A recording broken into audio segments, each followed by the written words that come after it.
Buat teman-temanku yang baru gabung, bisa cek di playlist untuk urutan videonya, dan bisa juga cek di playlist untuk judul barunya. Bab 3363, Pembunuh yang Mengerikan. Seberkas cahaya pedang melaju dengan sangat cepat saat menebas ke arah pria berbaju besi itu. Bak peri dari surga, ia menerangi bumi. Anda. Pria berbaju besi itu menunjukkan ekspresi ketakutan. Tepat saat dia hendak berteriak, cahaya pedang itu tiba. Puci. Pria berbaju besi itu terbelah menjadi dua. Lalu, di langit, sesosok tubuh yang terbungkus jubah hitam melangkah turun. Orang ini terbungkus jubah hitam dan ada energi aneh yang menyelimuti seluruh tubuhnya. Lu Ming sama sekali tidak bisa melihat penampilan orang itu. Bahkan indera spiritualnya pun tidak bisa menembusnya. Siapa kamu? Lu Ming menyipitkan matanya dan menatap ke arah pihak lain, mengambil sikap bertahan.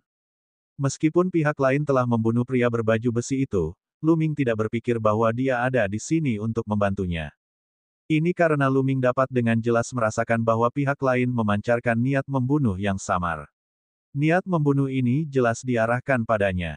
Orang yang akan membunuhmu. Pria berjubah hitam itu berbicara. Suaranya serak dan tidak enak didengar, seperti gesekan antara logam.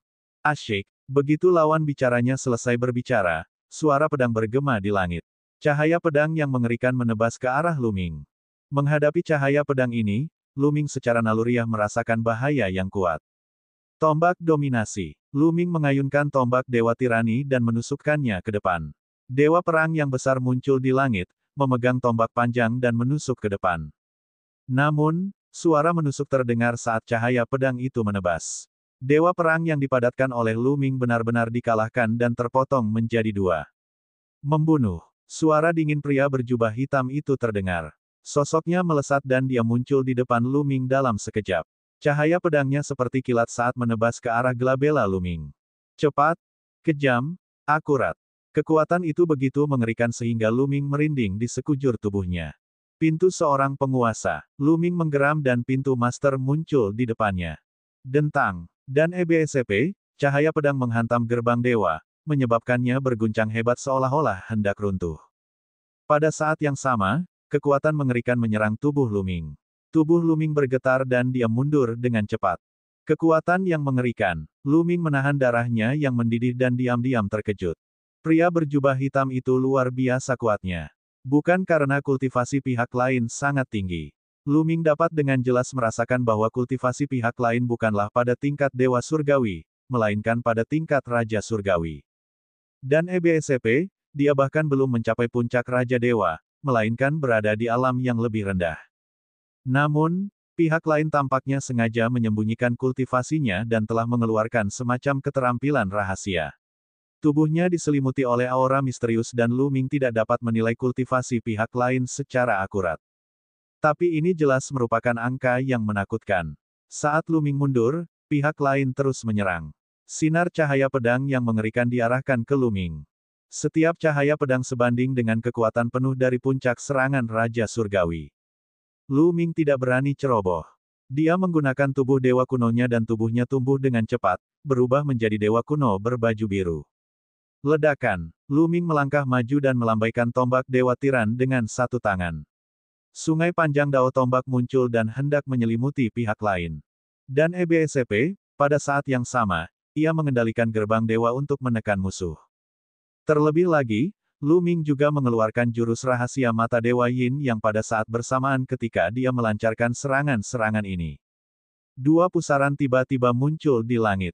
Salah satunya sangat dingin, sementara yang lain sangat panas. Keduanya meledak dengan serangan yang merusak dan melesat ke arah pria berjubah hitam itu. Gerakan pertama Lu Ming adalah badai serangan. Dan EBSP, bahkan seorang Raja Surgawi puncak akan terbunuh oleh serangan ini. Pria berjubah hitam itu mengeluarkan raungan panjang, dan cahaya pedang membumbung tinggi ke langit. Seluruh tubuhnya tampak telah berubah menjadi pedang dewa, seolah-olah dia dapat menghancurkan alam semesta dan memotong langit berbintang. Cahaya pedang itu meluas dan membelah sungai tombak menjadi dua. Kemudian, cahaya itu menghantam gerbang dominasi dan membuatnya melayang. Luka pedang yang dalam muncul di gerbang itu. Pada akhirnya, ia bertabrakan dengan kekuatan penghancur mata Dewa Yin Yang, menciptakan kekuatan dahsyat.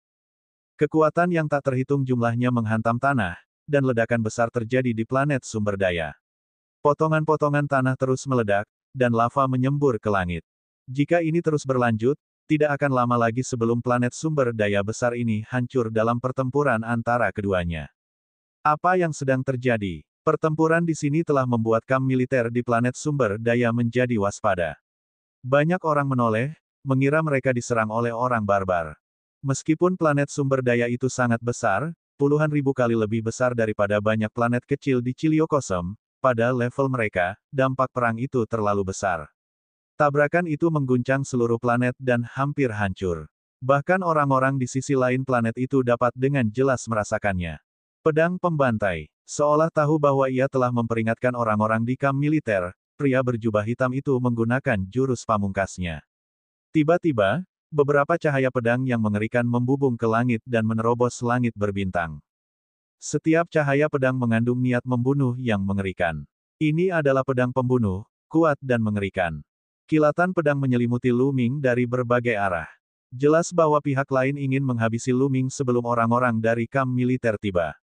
Ledakan. Pada saat ini, aura yang lebih mengerikan meledak dari tubuh Lu Ming.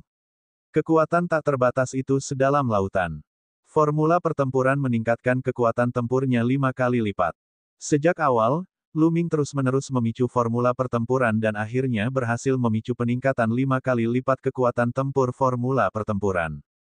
5 kali kekuatan tempurnya, ditambah dengan dewa kuno berbaju biru, membuat Lu Ming sangat kuat. Ledakan. Tombak dewa tirani itu menebas, menyebabkan kekosongan meledak. Tombak itu membawa serta arus udara dahsyat yang bergulung ke segala arah. Ledakan, ledakan, ledakan, dan EBSP, tombak dan pedang beradu, menciptakan ledakan yang mengerikan. Planet itu terus meledak dan setengah dari planet sumber daya itu meledak. Lu Ming dan pria berjubah hitam itu melesat ke angkasa dan melesat keluar angkasa, saling berhadapan dari kejauhan. Di kejauhan, garis-garis cahaya pelangi melesat dengan kecepatan yang mencengangkan. Kamu beruntung kali ini. Suara serak pria berjubah hitam itu terdengar. Kemudian, dia berubah menjadi cahaya pedang dan menghilang tanpa jejak. Begitu lelaki berjubah hitam itu pergi, beberapa lelaki kekar berbaju tempur terbang mendekat dan berdiri di udara. Tatapan mereka menyapu area itu bagai kilat. Mereka adalah pusat kekuatan pasukan barbar ke-8. Di planet sumber daya ini, selain Lu Ming dan yang lainnya, ada klan lain dan pasukan barbar ke-8. Jenderal Naga tersembunyi. Apa yang baru saja terjadi? Seorang pria kekar berbaju besi mengenali Lu Ming. Lu Ming adalah kepala kediaman seorang jenderal. Dia bisa disebut kepala atau jenderal. Seseorang baru saja menyerangku, kata Lu Ming. Seseorang menyerangmu. Apakah kamu seorang barbar? Kata pria berbaju besi itu. Aku tidak tahu. Pihak lain itu mengenakan jubah hitam, jadi aku tidak bisa melihat penampilannya dengan jelas. Namun, dia seharusnya bukan orang barbar. Kata Lu Ming. Bukan orang barbar. Para jenderal berbaju besi itu melihat sekeliling dan bergumam dalam hati. Kalau dia bukan dari ras barbar, mungkinkah dia musuh Lu Ming? Kalau begitu, mereka tidak akan bisa ikut campur. Bagaimana kalau begini? Kami akan segera mengirim seseorang untuk menyelidiki. Jenderal Naga tersembunyi, kau kembali ke kamp terlebih dahulu. Kata salah satu pria berbaju besi itu. Kalau begitu aku akan merepotkan kalian. Lu Ming mengangguk dan terbang menuju kamp militernya. Bab 3364, Spekulasi Lu Ming. Lu Ming terbang menuju kamp militer, alisnya berkerut. Dia menebak siapa pria berjubah hitam itu. Atau lebih tepatnya, siapa yang mengirim mereka. Mungkinkah putra mahkota atau guru negara yang mengirim mereka? Lu Ming merenung namun dia tidak merasakan hal itu. Jika itu adalah putra mahkota atau penasihat kekaisaran, mereka mungkin akan mengirim seorang ahli dewa-dewa untuk membunuhnya. Namun, pria berjubah hitam dari sebelumnya jelas bukan dewa-dewa tetapi raja dewa. Namun, kekuatannya sangat kuat. Ini adalah seorang jenius yang tak tertandingi dengan kecakapan pertempuran yang mengerikan. Nah, pihak lain punya asal-usul kata kuno. Pada saat ini, suara rumus, kuantitas, bergema di lautan kesadaran Lu Ming. Apa? Dia punya kata kuno origin. Hati Lu Ming bergetar. Benar sekali. Meskipun pihak lain tidak menggunakan kata kuno asal selama pertempuran tadi, masih ada sedikit fluktuasi, dan saya menyadarinya. Rumus kuantitas mengatakan, kata asal kuno, mungkinkah itu dia? Mata Lu Ming berbinar. Di dinasti suci yang sangat hampa, hanya ada satu orang yang memiliki kata asal kuno, di Jianyi. Semakin Lu Ming memikirkannya, semakin besar kemungkinannya. Dalam pertarungan tadi, pihak lain tampaknya sengaja bersembunyi dan tidak menggunakan teknik rahasia asal. Jelas bahwa dia takut dikenali oleh Lu Ming. Kalau begitu, dia seharusnya mengenal Lu Ming. Terlebih lagi, di antara para jenius yang dikenal Lu Ming, hanya di Jianyi yang memiliki kekuatan mengerikan di bawah alam dewa tertinggi. Itu karena Kaisar Jianyi selalu misterius. Lu Ming belum pernah melihat Kaisar Jianyi menggunakan kekuatan penuhnya. Kaisar Jianyi, mengapa kau ingin membunuhku? Lu Ming mengerutkan alisnya rata-rat. Aku rasa dia sudah menduga kalau kamu punya kata kuno origin. Rumus kuantitas mengatakan, kau menebak bahwa aku memiliki kata kuno origin. Mata Lu Ming menyipit. Benar sekali. Meskipun karakter asal kuno lainnya tidak sesensitif saya dan saya dapat merasakannya, mereka tetap memiliki beberapa karakteristik. Misalnya, formula karakter pertempuran dapat terus meningkatkan kekuatan tempur seseorang berkali-kali lipat. Misalnya, saya dapat menyimpan sejumlah besar kekuatan surgawi. Kekuatan surgawi saya tidak terbatas. Pihak lain memiliki asal-usul kata kuno dan mengetahui karakteristik asal-usul kata kuno lainnya, jadi tidak sulit untuk menebaknya. Rumus kuantitas mengatakan, jadi begitu, Lu Ming tiba-tiba menyadarinya. Dia telah bertarung berkali-kali, terutama selama Akademi Suci Kerajaan yang sangat hampa. Dia telah mengendalikan formula pertempuran dan kuantitas berkali-kali, dan Kaisar Jianyi telah melihat semua ini. Melalui pengamatan ini, mungkin di Jianyi sudah menduga bahwa Lu Ming memiliki kata asal kuno. Itulah sebabnya dia ingin membunuhnya dan mengambil kata asal kuno itu darinya. Dalam kasus itu, masuk akal. Kaisar Jianyi menduga bahwa Lu Ming mungkin memiliki kata-kata kuno tentang asal-usul dan ingin mengambilnya. Oleh karena itu, ia menyuap pria kekar yang mengenakan baju besi untuk mengelabui Lu Ming agar keluar sendirian untuk membunuhnya. Ketika Lu Ming berada di kamp militer atau di rumah naga tersembunyi, ada terlalu banyak ahli di sekitarnya dan pihak lain tidak dapat bergerak. Namun, pihak lain takut bahwa ia mungkin tidak dapat membunuh Lu Ming. Oleh karena itu, ia menyembunyikan identitasnya, tidak berani menyentuh kata-kata kuno asal, dan tidak menggunakan keterampilan rahasia asal. Namun, pihak lain telah melakukan kesalahan. Dia tidak tahu bahwa Lu Ming memiliki formula, ukuran. Bahkan jika pihak lain tidak mengaktifkan kata kuno asal, formula, ukuran, masih dapat merasakannya. Pedang Kaisar 1. Kilatan dingin terpancar di mata Lu Ming. Karena kau ingin mencuri kata-kata kuno milikku, maka kata-kata kuno di tubuhmu itu adalah milikku. Lu Ming bergumam, niat membunuhnya dingin. Namun, Lu Ming tidak berani meremehkan Kaisar Jianyi. Lu Ming terkejut dengan kekuatan di Jianyi. Dia tidak terduga. Sebelumnya, dia sengaja menyembunyikan kekuatannya, kemungkinan besar karena dia belum menggunakan kekuatan penuhnya. Jika dia menggunakan kekuatan penuhnya, seberapa mengejutkankah itu? Namun, Lu Ming berspekulasi bahwa kultivasi di Jianyi seharusnya lebih tinggi darinya. Jika mereka berada di level yang sama, dia tidak percaya bahwa pihak lain akan memiliki kekuatan tempur yang mengerikan. Itu akan sangat menantang surga. Lu Ming telah kembali ke kamp militer. Lu Ming, apa yang terjadi? Begitu Lu Ming kembali, Lan Sang dan yang lainnya keluar menyambutnya dan bertanya dengan cemas. Tidak ada, hanya saja mata-mata barbar telah terbunuh. Lu Ming dengan santai mengemukakan alasannya, jangan sampai Lan Sang dan yang lainnya khawatir.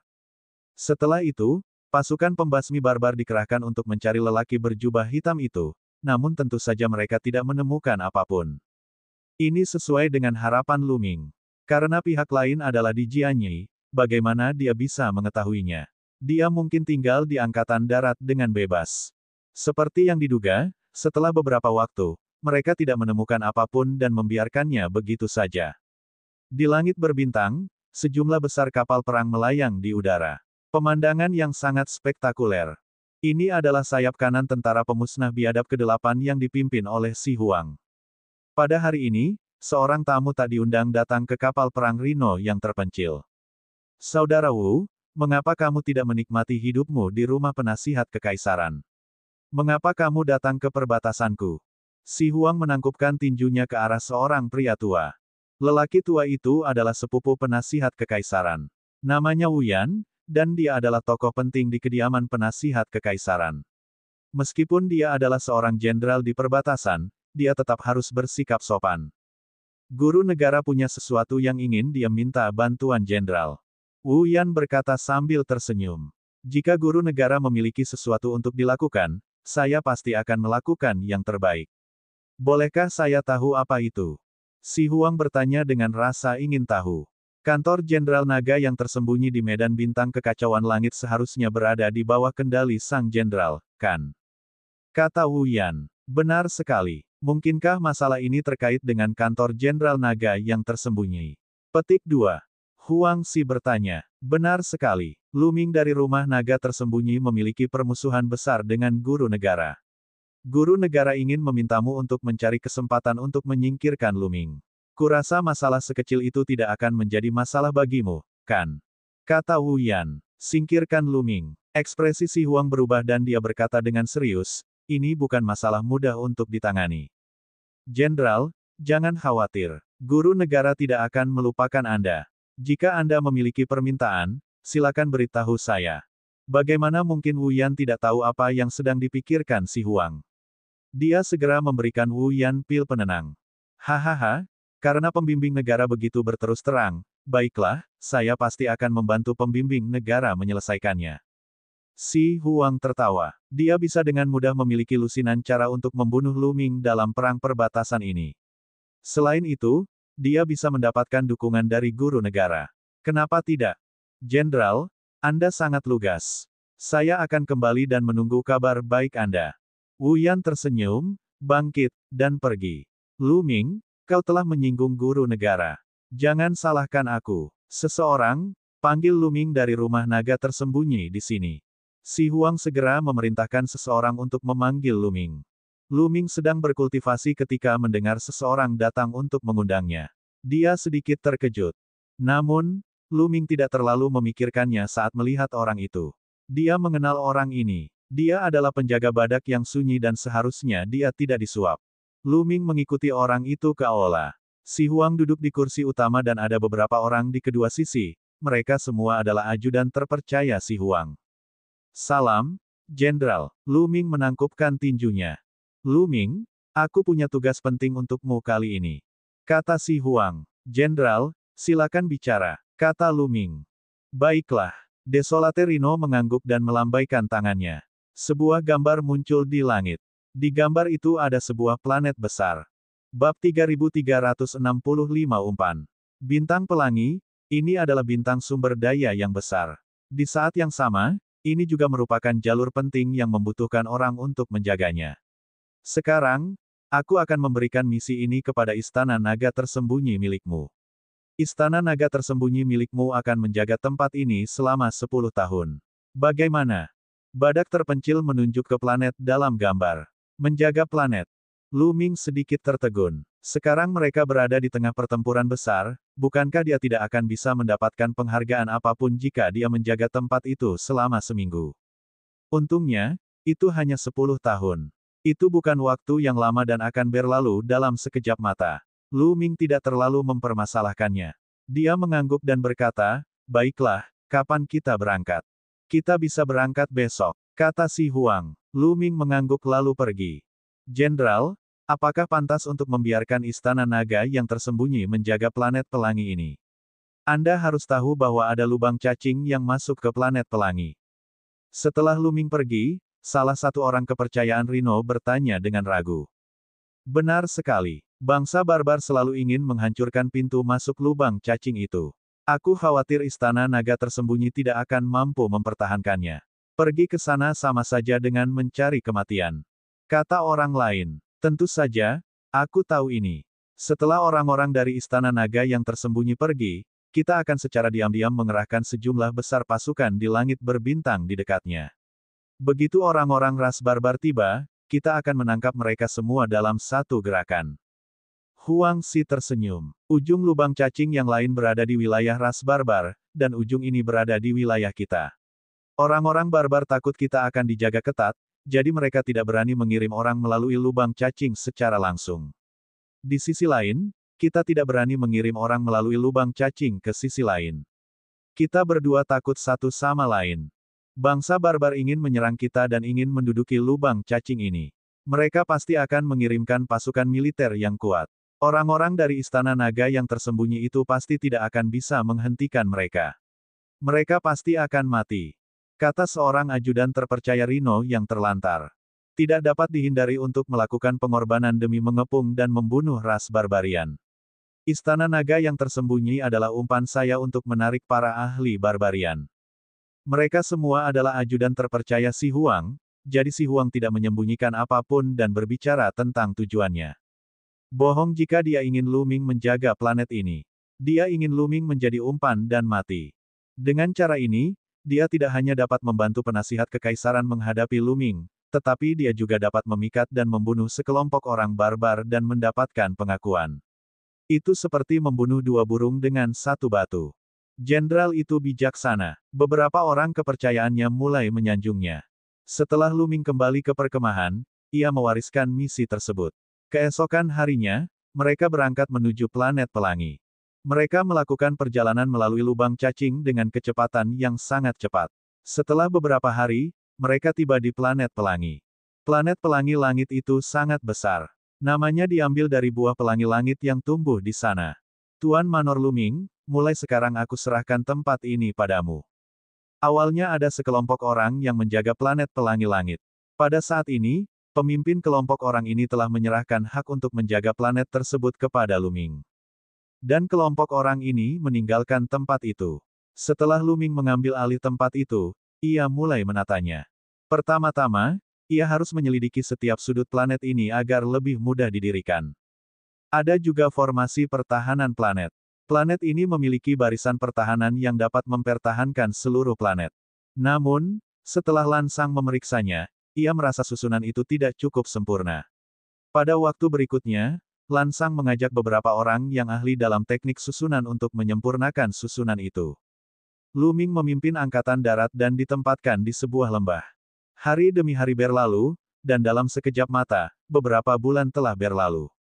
Seluruh planet pelangi langit juga telah mereka intai. Lu Ming, aku punya penemuan. Suatu hari, Lansang tiba-tiba mengirimkan transmisi suara ke Lu Ming, mengatakan bahwa dia telah menemukan tempat aneh. Lu Ming segera bergegas mendekat dan melihat Lansang. Paman Lan, apa yang kamu temukan? Lu Ming bertanya. Lu Ming, lihatlah danau itu. Lansang menunjuk ke sebuah danau di depan mereka agar Lu Ming melihatnya. Lu Ming melihat ke depan. Ada sebuah danau di depannya yang panjangnya ribuan mil dan lebarnya. Airnya jernih. Lu Ming memandanginya lama sekali tetapi tidak melihat sesuatu yang aneh. Paman Lan, apa yang aneh tentang danau ini? Lu Ming bertanya. Ada susunan yang dipasang di danau ini. Itu adalah susunan penyembunyian yang sangat kuat yang tampaknya menyembunyikan sesuatu. Jika aku tidak menyempurnakan susunan pertahanan planet ini dan memeriksanya langkah demi langkah, aku tidak akan menemukannya dengan mudah. Kata Lansang. Susunan penyembunyian. Lu Ming memiliki beberapa keraguan. Menurut Rino yang sunyi, ini hanyalah planet sumber daya biasa. Mengapa ada susunan penyembunyian? Apa yang disembunyikannya? Pedagang biru, bisakah kau memecahkannya? Kata Lu Ming. Tentu saja, tapi aku butuh waktu. Kata Lansang. Baiklah, mari kita mulai. Lu Ming mengangguk. Kemudian, Lansang melangkah keluar dan melayang di atas danau. Kekuatan jiwa di antara kedua alisnya melonjak dan bersinar dengan sinar cahaya. Dia melambaikan tangannya dengan cepat dan rune menyebar dan jatuh di danau. Permukaan danau langsung dipenuhi cahaya. Rune muncul satu demi satu, membentuk susunan. Memang ada tempat persembunyian di sini. Lu Ming segera mengirimkan transmisi suara ke Myriad God dan yang lainnya. Tidak lama kemudian, Myriad God bergegas datang bersama sekelompok ahli. Lu Ming telah memanggil sekelompok ahli untuk berjaga-jaga. Dia tidak tahu apa yang tersembunyi di sini. Pencapaian Lansang dalam formasi sangatlah kuat. Namun, inti bintangnya telah hancur dan hanya kekuatan jiwanya yang tersisa. Sulit untuk memecahkan formasi tersebut. Butuh waktu lebih dari 2 bulan baginya untuk memecahkan formasi tak terlihat di danau. Begitu formasi itu pecah, seberkas cahaya melesat ke langit. Kemudian, air di danau itu mulai berputar cepat, membentuk pusaran air.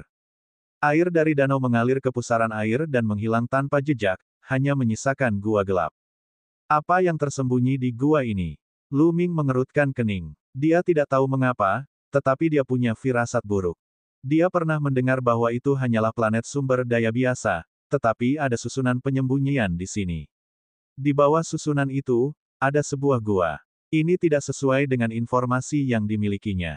Pada akhirnya, Lu Ming memutuskan untuk turun dan melihatnya. Dia membawa segudang dewa dan beberapa penguasa surgawi dari klan pertempuran kera dunia bawah bersamanya saat dia terbang menuju gua. Mereka memperlambat lajunya, tidak berani melaju terlalu cepat karena takut bahaya. Gua itu sangat dalam. Mereka terbang hingga ke bawah, dan setelah terbang sekitar puluhan ribu mil, gua itu terus bergerak maju. Itu adalah perjalanan yang damai, tanpa bahaya apapun, dan mereka tidak bertemu makhluk hidup apapun. Mereka mengikuti terowongan itu dan terbang beberapa saat. Di ujung terowongan, ada ruang bawah tanah yang sangat besar. Di depannya, ruang terus-menerus berputar dan berfluktuasi, seperti danau. Di ruang terdistorsi itu, ada sebuah gua besar yang mengarah ke tempat yang tidak diketahui. Ini adalah lubang cacing. Lu Ming terkejut. Dia bisa tahu sekilas bahwa itu adalah lubang cacing. Ada lubang cacing di sini. Di dinasti suci yang sangat hampa, setiap lubang cacing sangatlah berharga.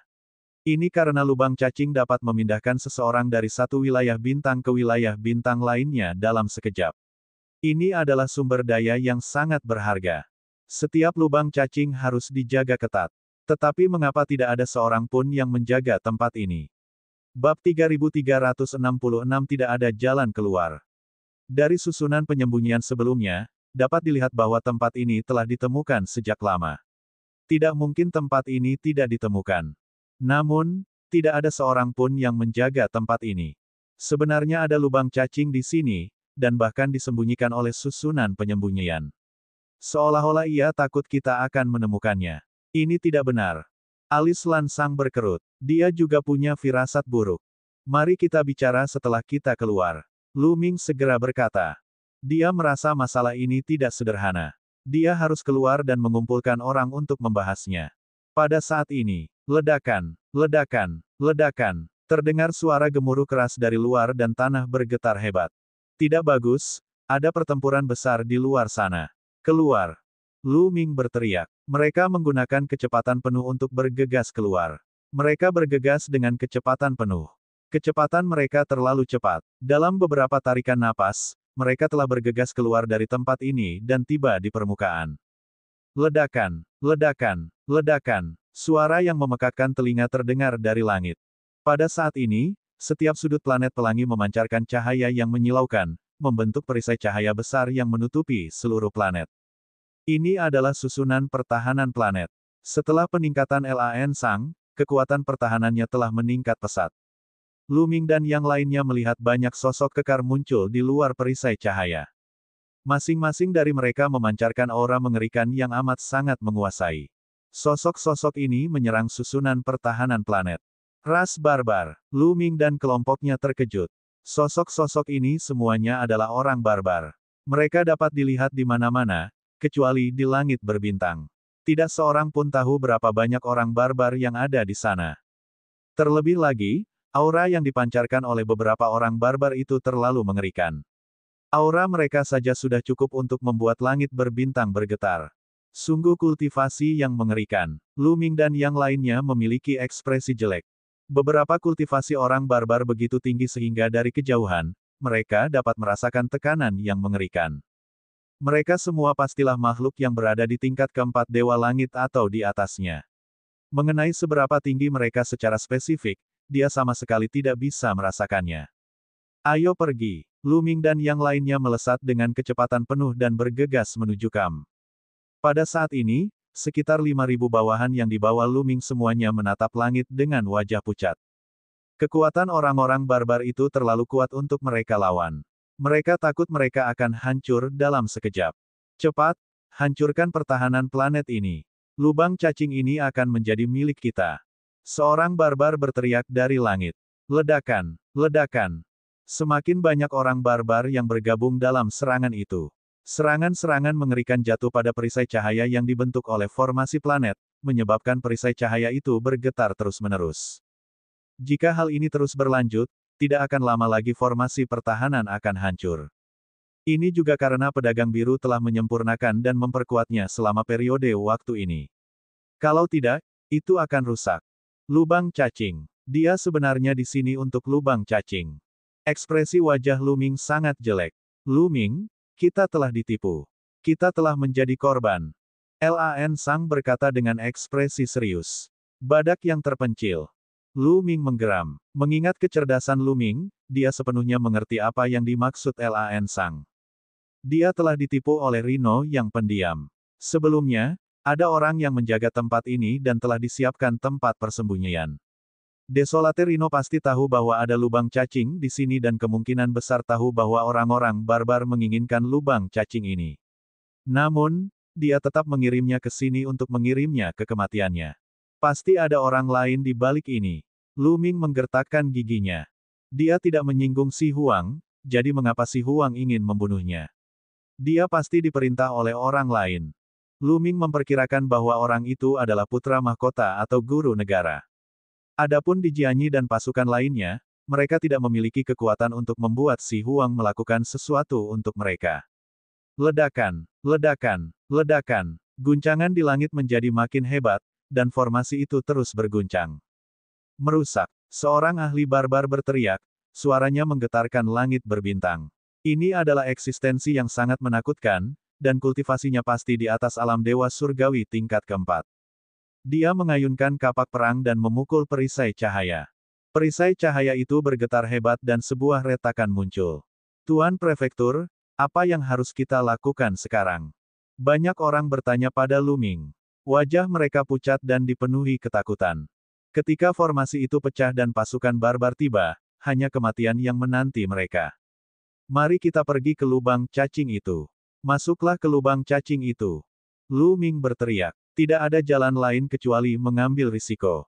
Seluruh langit berbintang di planet ini dikelilingi oleh orang-orang barbar. Mustahil untuk keluar. Terlebih lagi, para ahli dari pihak lain terlalu menakutkan. Beberapa dari mereka mungkin bisa membunuh mereka semua dengan satu tamparan. Jika mereka bergegas keluar, mereka tidak akan punya kesempatan sama sekali. Mungkin masih ada kesempatan jika dia bergegas masuk ke lubang cacing. Itu karena Lu Ming tidak tahu kemana lubang cacing itu mengarah. Bagaimana jika lubang cacing itu mengarah ke tempat lain di dinasti suci yang sangat hampa? Maka mereka akan aman. Hal itu dapat dilihat dari fakta bahwa mereka telah menyiapkan susunan penyembunyian untuk menyembunyikan lubang cacing tersebut. Namun, tebakan Lu Ming kali ini salah. Si Huang telah meminta orang-orang untuk mendirikan sebuah barisan penyembunyian bukan karena lubang cacing itu mengarah ke tempat lain di dalam kehampaan besar dinasti suci dan dia takut Lu Ming akan punya jalan keluar. Itu karena dia takut Lu Ming akan menemukan lubang cacing dan menjadi curiga, sehingga meninggalkan planet pelangi lebih awal. Ayo pergi, Lu Ming berteriak dan memimpin anak buahnya menuju lubang cacing. Untungnya, tempat mereka ditempatkan tidak jauh dari lubang cacing. Mereka semua adalah ahli Raja Surgawi dan sangat cepat. Mereka tiba di lubang cacing dalam beberapa kilatan. Kaca-kaca. Pada saat ini, semakin banyak retakan muncul di perisai cahaya, menutupi seluruh langit. Formasi pertahanan hampir hancur. Ayo pergi. Lu Ming tidak ragu lagi. Dia memimpin kelompok itu dan bergegas masuk ke dalam gua. Mereka segera tiba di pintu masuk lubang cacing.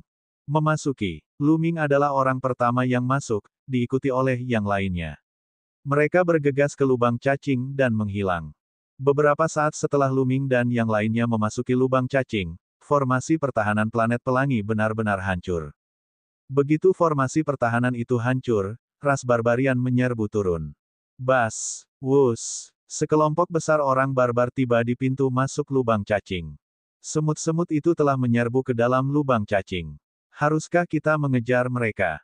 Kata seorang barbar. Tidak perlu mengejar mereka. Jika mereka memasuki lubang cacing, mereka hanya akan mencari kematian.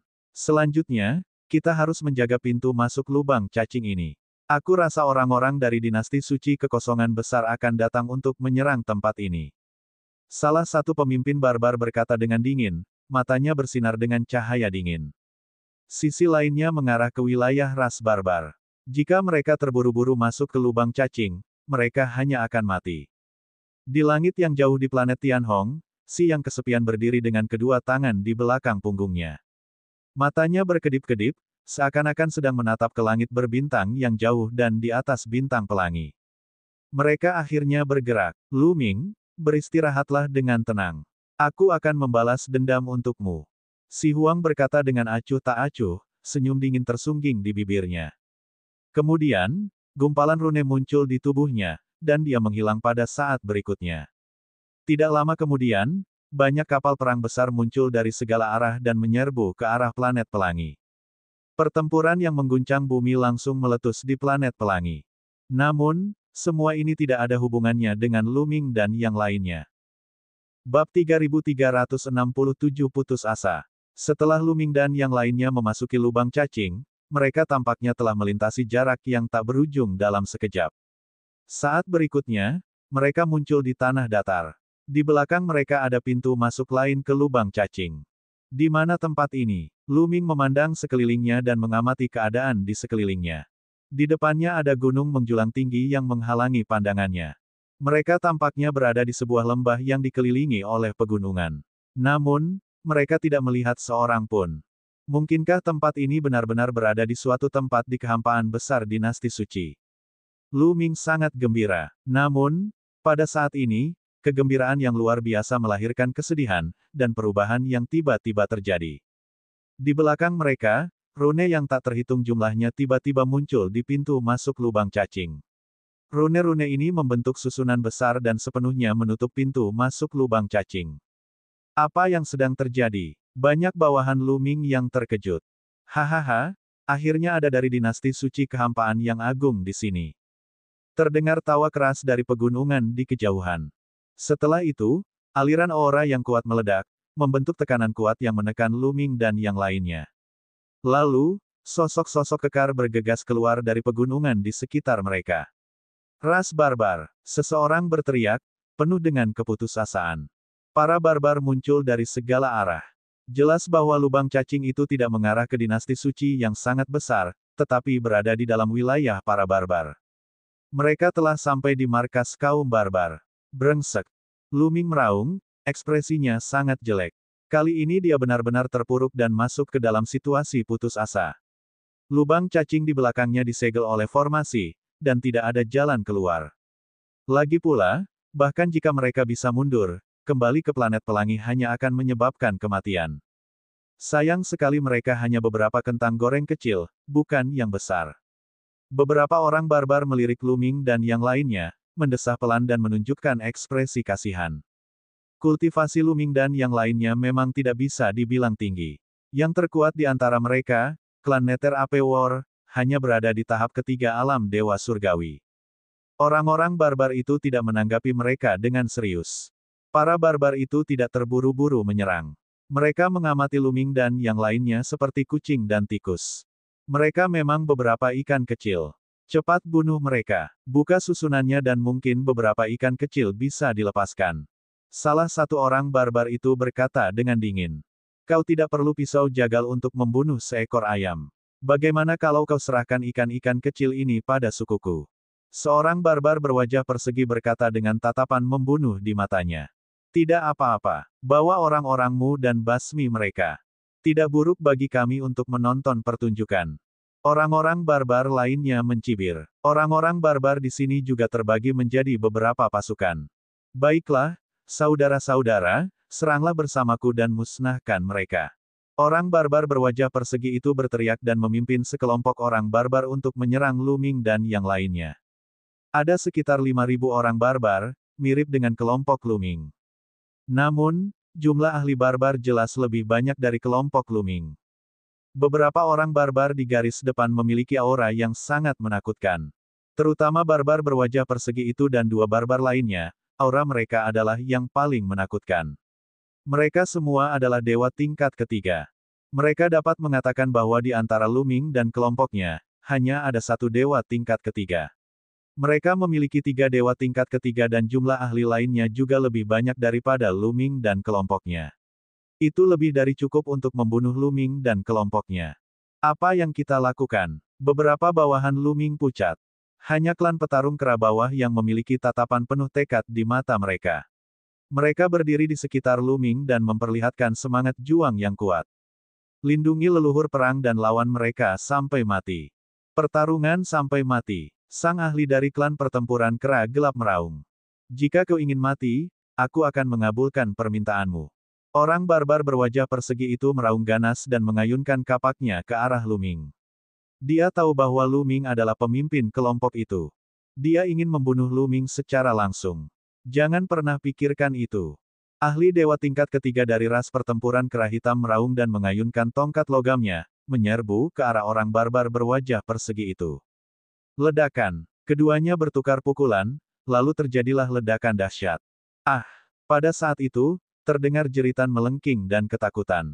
Banyak orang barbar yang terkejut. Mereka melihat seorang barbar kekar berjuang mati-matian menahan jantungnya yang tertusuk oleh seorang pemuda. Orang barbar ini adalah seorang ahli yang tidak lebih lemah dari orang barbar berwajah persegi. Kultivasinya telah mencapai alam dewa surgawi tingkat ketiga. Namun sekarang, hatinya telah dicakar dan dia berada di ambang kematian. Pemuda ini secara alamiah adalah dewa yang tak terhitung banyaknya. Membunuh. Matilah. Teriak dewa yang tak terhitung jumlahnya. Rambutnya yang panjang berkibar saat ia mencabik-cabik dengan sekuat tenaga. Dewa barbar tingkat 3 itu tercabik-cabik. Darahnya berceceran di tanah saat ia mati di tempat. Setelah itu, banyak dewa mengeluarkan lolongan panjang. Sebuah sungai perak muncul dan menyelimuti area yang luas dari orang-orang barbar sekaligus, termasuk pembangkit tenaga listrik dewa tingkat ketiga. Para barbar menjerit kesakitan. Dalam sekejap, ribuan barbar terbunuh. Mereka yang terbungkus oleh sungai panjang hampir semuanya tewas. Hanya barbar dewa-dewa tingkat ketiga yang meraung sekuat tenaga dan bergegas keluar dengan sekuat tenaga. Namun, dia juga berlumuran darah dan menderita luka parah. Apa yang menantinya adalah tombak batu milik para dewa. Aduh! Tombak batu itu terbang melewati dan menembus kepala orang barbar itu. Dewa tingkat ketiga kedua, mati. Semua ini terjadi dalam waktu yang dibutuhkan percikan api untuk terbang dari sepotong batu api. Begitu cepatnya sehingga banyak orang barbar bahkan tidak punya waktu untuk bereaksi. Setelah membunuh kaum barbar, dewa yang tak terhitung jumlahnya membawa keluar pintu dominasi. Dan EBSCP, ada lubang hitam yang mengerikan di gerbang Tuhannya yang terus berputar. Mengaum, sebuah suara gemuruh meletus dari lubang hitam itu. Suara itu seperti suara gemuruh dewa kuno yang mengguncang langit dan bumi. Sejumlah besar orang barbar terbunuh oleh hantaman itu. Tubuh mereka meledak dan berubah menjadi kabut berdarah. Sekarang, dewa yang tak terhitung jumlahnya telah mencapai alam dewa langit kedua. Kekuatan tempurnya bahkan lebih mengerikan. Dia bahkan dapat membunuh dewa langit ketiga dalam hitungan detik. Sial, mundur. Pada saat ini, barbar berwajah persegi itu akhirnya bereaksi. Dia bertukar pukulan dengan kera hitam dewa tingkat ketiga dan dengan panik mundur. Orang-orang barbar yang tersisa juga mundur dengan cepat. Dewa segudang tidak mengejarnya. Sebaliknya, dia berdiri di depan Lu Ming dan yang lainnya. Aura di tubuhnya semakin kuat dan kuat, memancarkan aura yang tebal, kuno, dan primordial. Kekuatan yang mengerikan. Bahkan bawahan Lu Ming lainnya, yang telah melihat para dewa beraksi berkali-kali, masih terkesima pada momen ini. Namun kemudian, mereka putus asa. Dewa segudang memang kuat, tetapi tingkat kultivasinya terlalu rendah. Tidak peduli seberapa kuatnya dia tidak dapat memengaruhi situasi secara keseluruhan. Baru saja, ras barbarian meremehkan mereka dan hanya mengirimkan satu tim mereka. Makhluk yang benar-benar mengerikan itu tidak bergerak. Begitu mereka bergerak, mereka tidak akan mempunyai kesempatan. Sialan, sialan sampah. Orang barbar berwajah persegi itu meraung marah. Namun, matanya juga dipenuhi rasa takut. Kalau saja para dewa yang tak terhitung jumlahnya menyerangnya sekarang, dia pasti sudah mati.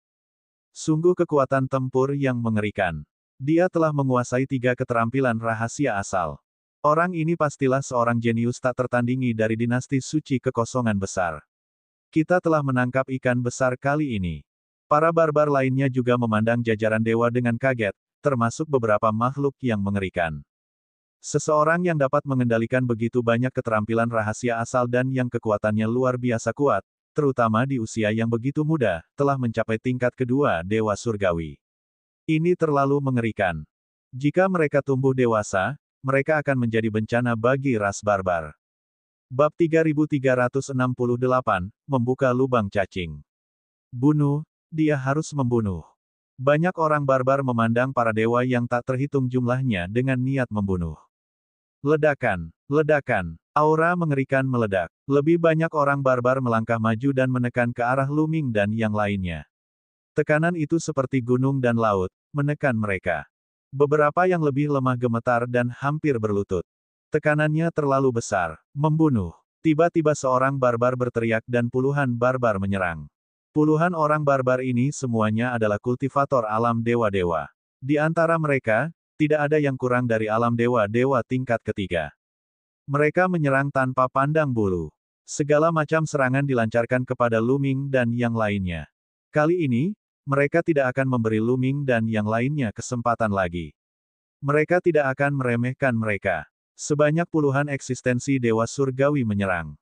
Pemandangan itu menggemparkan dunia. Kita sudah selesai. Banyak orang menghela napas. Menghadapi serangan seperti itu, mereka tidak punya peluang sama sekali. Hanya kematian yang menanti mereka. Bocah, tamatlah riwayatmu. Bahkan sang iblis tulang pun mendesah. Ayo kita lakukan semaksimal mungkin. Lu Ming menggeram. Dia mengeluarkan peti mati perunggu ungu dan berencana untuk membukanya tanpa peduli konsekuensinya. Dulu, Lu Ming hanya bisa membuka celah paling banyak, dan sesuatu yang mengerikan telah terjadi. Jika peti mati perunggu ungu itu terbuka sepenuhnya, sesuatu yang mengejutkan pasti akan terjadi. Lu Ming tidak tahu apa yang akan terjadi. Namun, itu lebih baik daripada dibunuh oleh orang-orang barbar.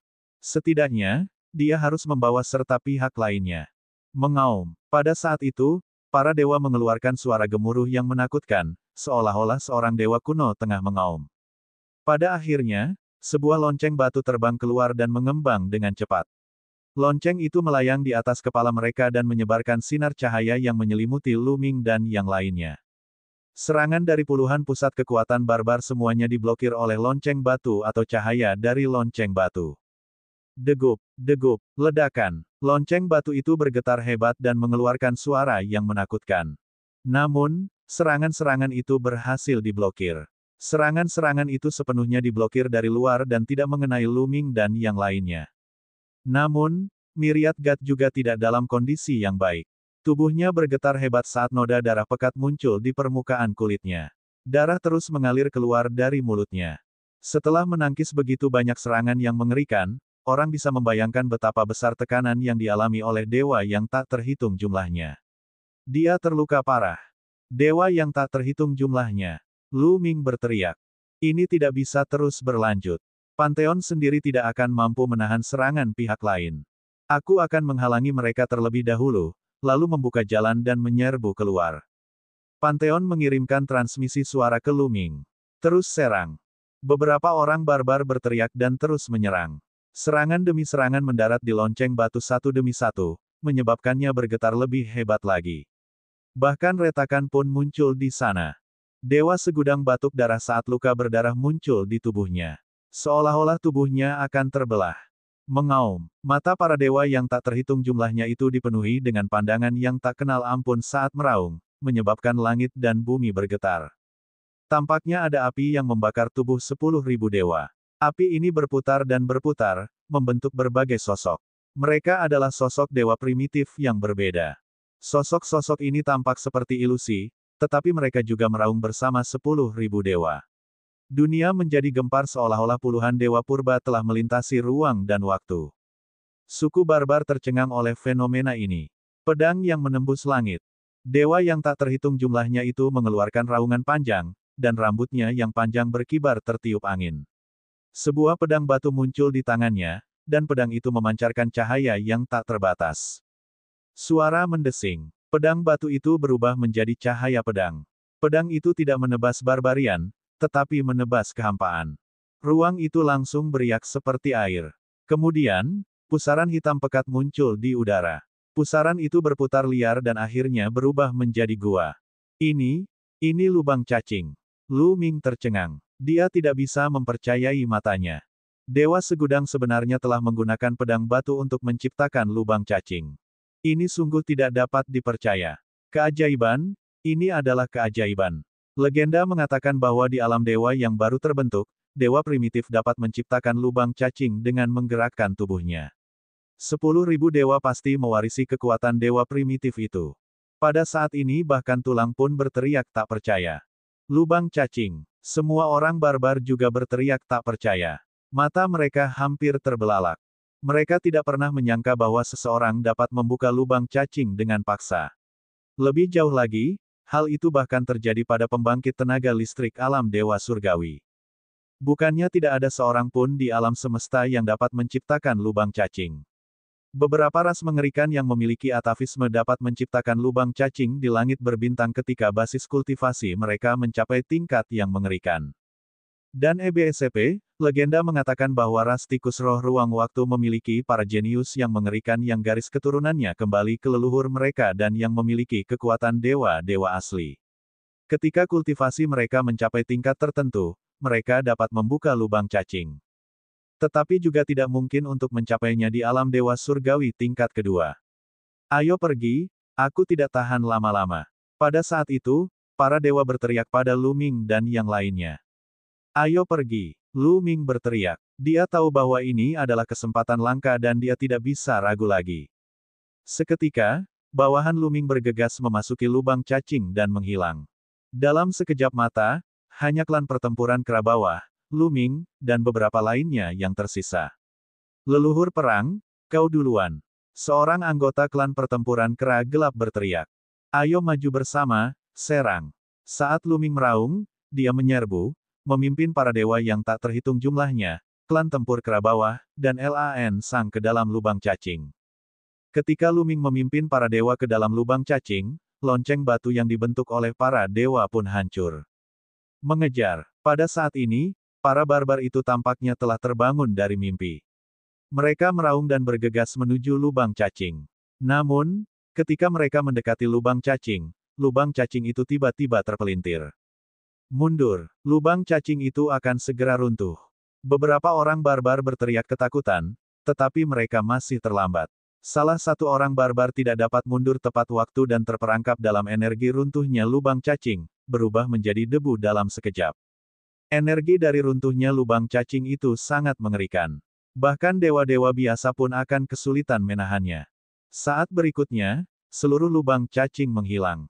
Menjijikkan. Orang-orang barbar itu meraung. Mereka sangat tidak mau. Kali ini, mereka memiliki begitu banyak ahli tetapi mereka tidak dapat menghentikan Lu Ming dan yang lainnya. Sebaliknya, mereka telah kehilangan begitu banyak ahli. Itu benar-benar penghinaan besar. Aku jadi penasaran, kemana mereka kabur? Bocah itu hanya dewa tingkat 2. Sudah merupakan keajaiban bahwa dia bisa membuka lubang cacing. Namun, jaraknya jelas tidak terlalu jauh dan juga sangat sulit untuk mengendalikan arahnya. Dia mungkin masih berada di wilayah ras barbar kita. Mari kita laporkan beritanya dan biarkan jenderal mengirim orang untuk mengejarnya. Kata seorang barbar tua dengan wajah dingin. Kemudian, mereka melaporkan beritanya. Setelah Lu Ming dan yang lainnya melangkah ke lubang cacing, mereka muncul di sebuah planet pada saat berikutnya. Setelah mereka meninggalkan lubang cacing di belakang mereka terpelintir dan runtuh. Itu runtuh. Lu Ming tidak terkejut. Sebaliknya, dia senang. Runtuhnya lubang cacing berarti musuh tidak bisa lagi mengejar. Ini bukan hal yang buruk. Sebaliknya, ini adalah hal yang baik. Bab 3369 Umum Yeksu. Tingkat kultivasi dewa yang tak terhitung jumlahnya terlalu rendah. Sudah merupakan keajaiban baginya untuk membuka lubang cacing. Secara alami sulit untuk mempertahankannya, jadi lubang cacing yang dibukanya akan runtuh dengan sangat cepat. Legenda mengatakan bahwa beberapa makhluk mengerikan dapat membuka lubang cacing yang dapat bertahan selamanya. Lubang cacing tersebut sama persis dengan lubang cacing yang diproduksi secara alami oleh dunia. Setan tulang menjelaskan dan Lu Ming tiba-tiba menyadarinya. Di mana tempat ini? Pada saat yang sama, Lu Ming mengamati lebih dekat. Yang terlihat adalah tanah tandus dengan bebatuan di mana-mana. Tidak ada tumbuhan sama sekali. Hati-hati, Kultivasiku terlalu rendah. Bahkan jika aku membuka lubang cacing, jaraknya tidak akan terlalu jauh. Arahnya juga sulit dikendalikan. Kita mungkin masih berada di wilayah barbarian. Pada saat itu, dewa yang tak terhitung jumlahnya hanya mengucapkan beberapa patah kata sebelum darah mulai mengalir keluar dari mulutnya. Luka-luka Miriat Gat terlalu parah. Wajahnya pucat dan auranya lemah. Tubuhnya penuh retakan, seolah-olah akan hancur kapan saja. Sebelumnya dia sempat mendapat pukulan yang sangat keras saat menahan serangan kaum barbar itu. Kemudian, ia membuka lubang cacing dalam spesialisasinya, yang memperburuk cederanya. Dengan kultivasinya, membuka lubang cacing, meskipun jaraknya pendek dan tidak pasti, akan tetap membutuhkan beban yang besar. Itu di luar kemampuannya. Tekanan ini sangat melukai banyak sekali dewa sendiri. Sekarang, dewa yang tak terhitung banyaknya tidak lagi memiliki kekuatan untuk bertarung. Pantheon, beristirahatlah dengan tenang. Serahkan sisanya pada kami. Lu Ming berjalan mendekat dan mengambil pil penyembuh terbaik untuk dikonsumsi oleh para dewa segudang. Setelah dewa segudang meminum pil itu, ia duduk bersila dan diam-diam mengedarkan kultivasinya untuk memulihkan diri. Lu Ming memerintahkan bawahannya untuk mengintai daerah sekitar. Beberapa orang menarik aura mereka dan berpencar ke segala arah. Tak lama kemudian, mereka kembali. Kini, mereka telah mendarat di sebuah planet. Planet ini tandus dan tak berpenghuni. Seharusnya planet ini terbengkalai. Mengenai apakah dia berada di wilayah barbar, dia tidak yakin. Lu Ming diam-diam menghela napas lega. Itu bukan yang terburuk. Akan lebih buruk lagi jika mereka mendarat di planet kehidupan di wilayah barbarian. Pada akhirnya, Lu Ming memutuskan untuk tinggal di sana selama beberapa hari. Mereka akan berangkat setelah luka-luka para dewa sedikit membaik. Tubuh Miriat Gat sangat mengerikan. Ia lahir dari esensi darah puluhan dewa primitif, jadi vitalitasnya sangat mencengangkan. Hanya dalam beberapa hari, kulitnya tampak jauh lebih baik dan ia telah memulihkan sebagian energinya. Retakan di tubuhnya hampir menghilang. Orang biasa membutuhkan setidaknya beberapa bulan untuk pulih dari cedera serius seperti itu. Pantheon memulihkan sebagian vitalitasnya dan Lu Ming beserta yang lainnya meninggalkan planet ini. Lu Ming mengeluarkan kapal perang dan mereka semua memasukinya. Kapal perang itu tidak besar, Lu Ming mendapatkannya dari orang-orang barbar selama perang. Jika mereka merebut kapal perang barbarian, setidaknya mereka akan punya perlindungan. Tak lama kemudian, mereka menemukan sebuah planet di kejauhan. Itu adalah planet yang memiliki kehidupan. Saya akan pergi dan menyelidikinya, kata Lan Sang. Paman Lan, hati-hati. Lu Ming mengingatkan, jangan khawatir. Aku akan menggunakan formasi untuk menyembunyikan auraku. Aku hanya akan mengawasi dari jauh. Itu tidak akan menjadi masalah. Lan Sang tersenyum lalu terbang menuju planet itu. Namun tidak lama kemudian, Lan Sang kembali. Hati Lu Ming hancur saat dia kembali. Karena ekspresi Lan Sang sangat serius, sepertinya dia tidak menemukan kabar baik.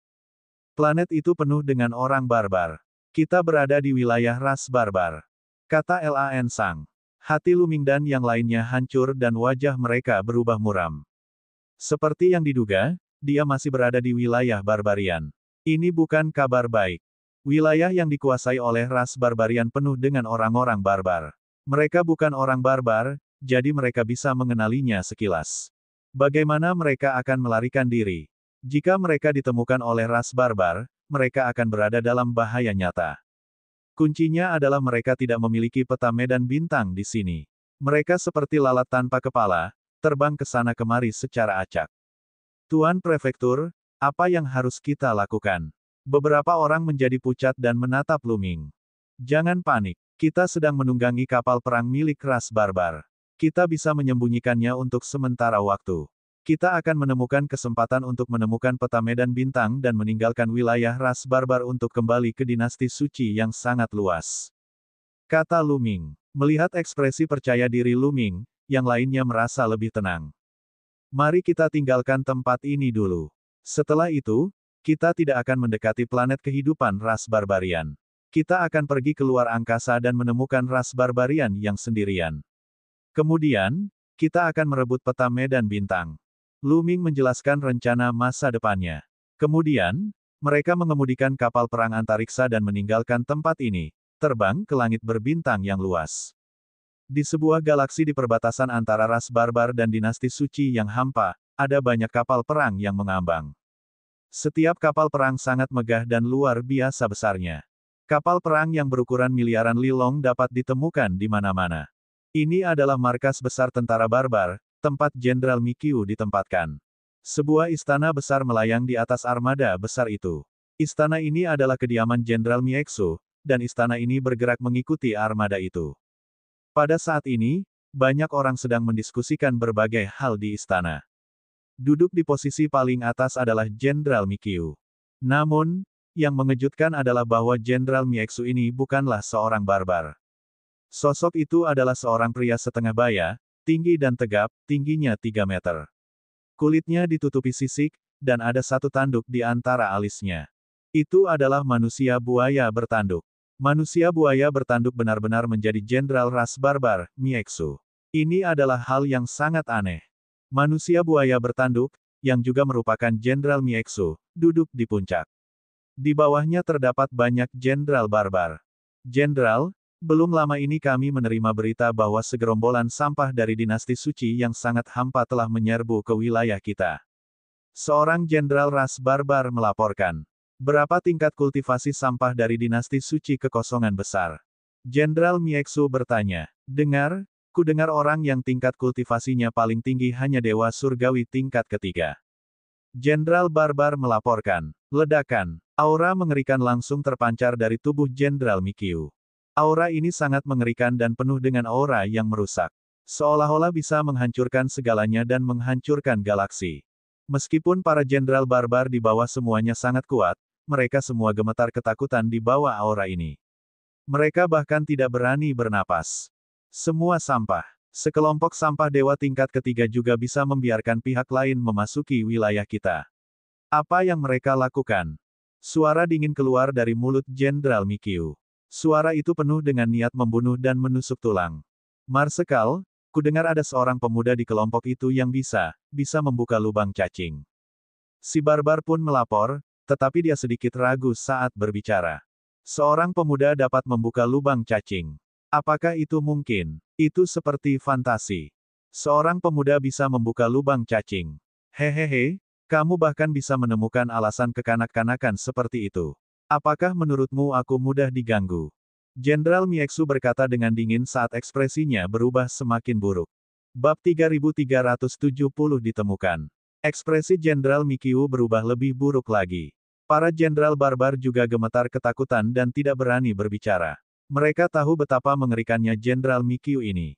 Tangannya berlumuran darah para ahli yang tak terhitung jumlahnya dari dinasti suci kekosongan besar.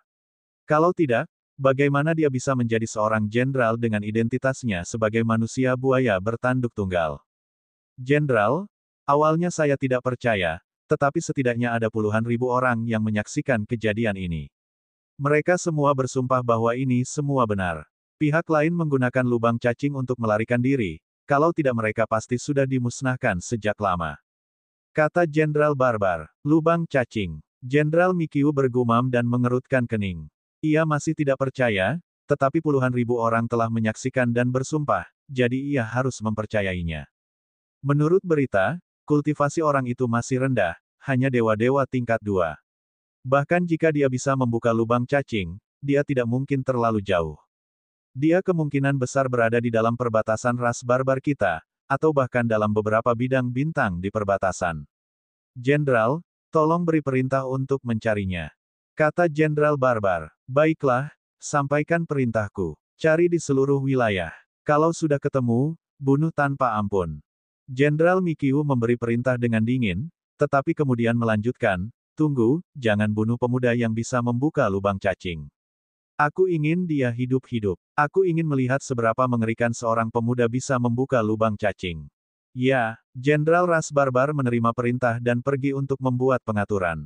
Pada saat ini, banyak kekuatan besar di perbatasan ras barbar dan dinasti suci yang hampa telah menerima berita tersebut. Di sebuah planet besar yang menyerupai tengkorak, terdapat suatu kekuatan yang dahsyat. Ada dari dinasti suci yang memasuki wilayah ras barbar. Bagus sekali. Cari dan tangkap mereka dengan sekuat tenaga dan hancurkan semut-semut ini. Pemimpin pasukan memberi perintah.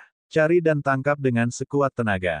Basmi semut-semut ini dari kehampaan besar dinasti suci. Di beberapa zona bintang di perbatasan, semua kekuatan, besar dan kecil, dikerahkan untuk mencari Luming dan kelompoknya di alam semesta. Luming dan yang lainnya tidak berani mendekati planet kehidupan. Mereka mengambil jalan memutar yang panjang dan lari ke tempat-tempat terpencil. Untungnya, mereka berada di kapal perang barbar. Mereka telah menghindari planet kehidupan beberapa kali, tetapi mereka tetap ditemukan oleh pihak lain. Mereka hanya melihat bahwa mereka berada di kapal perang barbar dan mengira mereka sedang berpatroli. Mereka tidak memeriksa, jadi mereka cukup beruntung untuk melarikan diri. Selama periode ini, mereka bertemu dengan seorang barbar yang sedang sendirian. Mereka mengalahkan barbar tersebut, tetapi sayangnya, mereka tidak mendapatkan peta medan bintang, yang membuat mereka mengeluh karena nasib buruk mereka. Begitu saja, mereka terbang selama lebih dari 3 bulan di langit berbintang yang gelap dan tak terbatas. Tanpa peta medan bintang, mereka hanya dapat terbang secara acak tanpa arah. Yang tidak mereka ketahui ialah bahwa dalam kurun waktu 3 bulan terakhir, mereka bukan saja tidak bisa mendekati dinasti suci yang sangat hampa, mereka juga menjaga jarak darinya. Ini karena mereka terbang ke arah yang berlawanan. Sebaliknya, mereka terbang ke arah pusat ras barbarian. Untungnya, luka Miriatgat telah sembuh dalam 3 bulan dan dia telah kembali ke puncaknya. Hal ini memberi mereka sedikit rasa percaya diri. Lagi pula, kekuatan dewa yang tak terhitung banyaknya itu jelas bagi semuanya. Ada seseorang di depan. Tiba-tiba seseorang berbicara. Melalui ruang kendali kapal perang, mereka dapat melihat armada terbang dari kedalaman langit berbintang. Dapat dilihat bahwa ada lebih dari selusin kapal perang dalam armada ini, tetapi kapal-kapal itu tidak terlalu besar. Yang terpanjang-panjangnya sekitar beberapa juta mil. Dibandingkan dengan para Leviathan di medan perang, mereka berkali-kali lipat lebih rendah kekuatannya. Akan tetapi, jantung Luming dan yang lainnya tak dapat menahan diri untuk tidak berdebar kencang. Tidaklah bijaksana untuk berbalik dan lari sekarang. Itu berarti mereka memiliki hati nurani yang bersalah dan pasti akan menimbulkan kecurigaan pihak lain. Dia hanya bisa menguatkan diri dan terus maju, berharap pihak lain tidak akan menyelidikinya. Ledakan, ledakan, ledakan. Kapal perang itu terbang menembus kehampaan, mengeluarkan suara gemuruh yang keras. Tak lama kemudian, kedua belah pihak sudah dekat. Kapal perang di depan berhenti. Tiba-tiba, sebuah suara datang dari kapal perang barbarian. Suara itu mengguncang langit berbintang dan mencapai telinga mereka. Ini pasti suara dari seorang ahli alam dewa.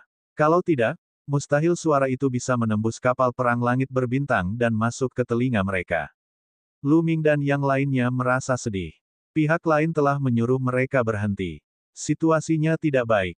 Berhenti, kata Luming. Lalu, orang yang mengendalikan kapal perang itu berhenti.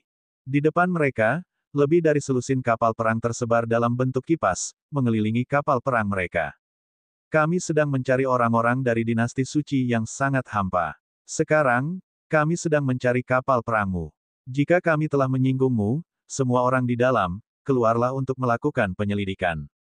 Suara itu terdengar lagi. Sangat buruk. Luming dan yang lainnya sangat terkejut. Bangsa barbar telah memulai pencarian besar-besaran terhadap mereka. Mereka jelas curiga terhadap mereka dan ingin mereka melakukan penyelidikan. Begitu mereka keluar, bukankah mereka akan terekspos? Aktifkan kapal perang dan bergegaslah. Luming memberi perintah. Asyik. Kapal perang itu mengeluarkan suara getaran pelan. Formasi di permukaan kapal perang itu diaktifkan, dan rune-rune padat muncul, menutupi kapal perang itu. Ledakan. Seberkas cahaya melesat keluar dari haluan kapal perang, melesat ke arah kapal perang di depan. Pihak lain jelas tidak menyangka Luming dan yang lainnya akan melancarkan serangan tiba-tiba. Sudah terlambat untuk menghindar. Dengan suara ledakan keras, kapal perang itu langsung terkena seberkas cahaya. Kapal perang Luming direbut dari medan perang. Kapal itu sangat kuat dan tidak dapat dibandingkan dengan kapal perang kecil ini. Kapal perang yang terkena ledakan itu meledak menjadi bola api. Kapal perang Luming menyerang ke depan. Sialan, itu dari dinasti suci yang sangat hampa. Jangan biarkan mereka kabur, kejar mereka. Sebarkan beritanya. Dan EBSP, bunuh. Teriak kapal perang di belakang. Lebih dari 10 kapal perang mulai bergerak dan mengejar Lu Ming dan kelompoknya. Namun, kapal perang mereka jelas tidak sebaik kapal perang Lu Ming. Kecepatan mereka jauh tertinggal dan jarak di antara mereka semakin jauh. Akan tetapi, tidak butuh waktu lama bagi Lu Ming dan yang lainnya untuk merasa patah hati. Itu karena ada armada lain di depan mereka yang terbang berbentuk kipas dan menghalangi jalan mereka. Jelas, pihak lain telah menerima berita tersebut dan memblokir mereka di sini. Itulah kekosongan besar dinasti suci, api. Suara dingin datang dari kapal perang di depan. Ledakan, ledakan, ledakan. Rune memenuhi kapal perang dan sinar cahaya melesat ke arah Lu Ming dan yang lainnya. Dengan begitu banyak kapal perang yang menyerang dari berbagai arah, kapal perang Lu Ming tidak dapat menghindarinya sama sekali dan terkena serangan langsung. Meskipun permukaan kapal perang Lu Ming dilindungi oleh sejumlah besar formasi, kapal itu tetap berguncang hebat. Pada saat ini, lebih dari 10 kapal perang yang mengejar mereka dari belakang telah tiba. Mereka juga menembakkan sinar cahaya ke arah Lu Ming dan yang lainnya, menyebabkan kapal perang mereka semakin bergetar. Jika ini terus berlanjut, kapal perang mereka akan hancur dalam waktu dekat. Aku akan turun dan menghancurkan kapal perang mereka. Kata Dewa Segudang. Kami juga ikut. Para tokoh kuat alam dewa lainnya juga angkat bicara satu demi satu. Dalam situasi saat ini, satu-satunya cara untuk bertahan hidup adalah menghancurkan kapal perang musuh. Bab 3371 cepat keluar. Hati-hati, Lu Ming mendesak. Jangan khawatir. Myriad God dan rekan-rekannya mengangguk sebelum membuka pintu dan menyerbu keluar. Begitu mereka bergegas keluar, tubuh mereka berkelebat, menghindari serangan pilar cahaya kapal perang lainnya, dan bergegas ke kapal perang di depan. Lu Ming memiliki lebih dari 10 pusat kekuatan dewa di bawahnya. Meskipun kapal perang ini besar dan kuat, mereka tidak dapat menahan serangan dewa surgawi. Keluar dan hentikan mereka. Sebuah suara juga datang dari kapal perang musuh. Kemudian, sosok-sosok juga bergegas keluar dari kapal perang di depan dan belakang. Mereka juga merupakan pembangkit tenaga listrik dewa-dewa.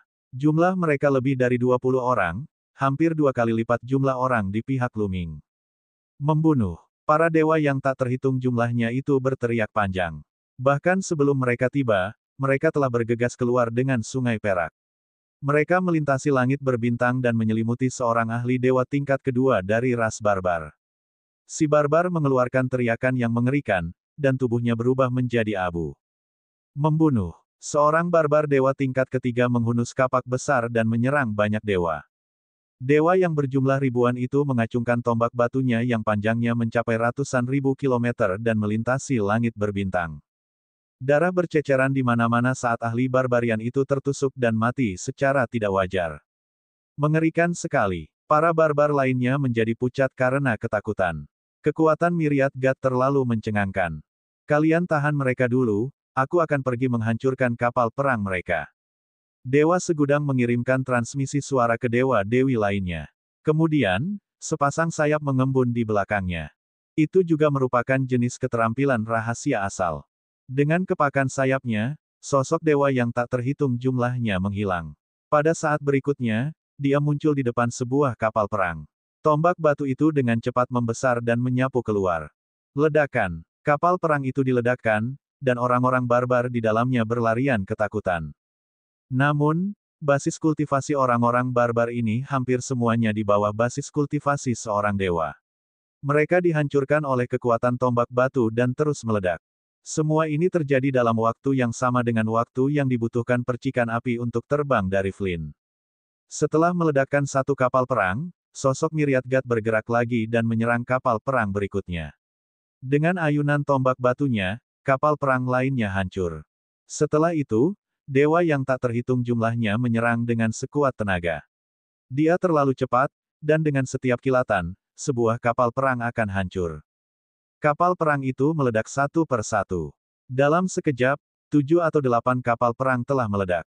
Tidak seorang pun tahu berapa banyak orang barbar yang tewas di dalamnya. Mati. Dengan raungan marah, seorang barbar kekar menyerang dewa yang tak terhitung jumlahnya. Orang barbar ini adalah pemimpin armada ini. Dia memiliki kultivasi dewa-dewa tingkat 4, dan kekuatannya sangat kuat. Ia memukulnya dengan kapaknya, dan langit berbintang bergejolak seolah-olah akan terbelah. Seorang dewa tingkat keempat jauh lebih kuat dari dewa tingkat ketiga. Namun, ekspresi Myriad God tidak berubah. Matanya dipenuhi dengan niat membunuh yang kuat. Aku tidak punya waktu untuk bertarung denganmu. Bunuh saja. Mati, teriak para dewa yang tak terhitung jumlahnya. Sebuah sungai perak muncul dan menyapu ke arah pihak lain. Kemudian, sebuah gerbang dewa muncul dan menekan pihak lain. Lalu, sebilah pedang batu, sebilah menara batu, pusaran hitam, gumpalan api yang mengerikan. Skill rahasia asal. Semuanya adalah skill rahasia asal. Myriad God menggunakan lebih dari selusin teknik mistik asal sekaligus saat ia menyerang musuh. Pihak lain belum pernah melihat situasi seperti itu sebelumnya. Dia hanya ketakutan dan berteriak tidak percaya. Kemudian, dia ditenggelamkan oleh lebih dari selusin keterampilan rahasia asal. Dia bahkan tidak punya waktu untuk berteriak sebelum dia hancur menjadi pasta daging dan jiwanya berserakan. Keberadaan Dewa Surgawi tingkat keempat terbunuh dalam sekejap. Para barbar yang tersisa terkejut dan kehilangan seluruh keberanian mereka. Kepercayaan diri mereka terpukul keras.